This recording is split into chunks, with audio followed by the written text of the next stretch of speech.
fellow expats, have you felt confused by those, this, that, those, these words? Well, I'm here to shed some light into this matter.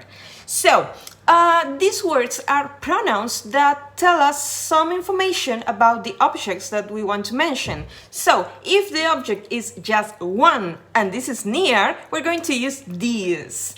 If we have many objects and all of them are near, we're going to use these. If the object is just one and it is far, we're going to use that.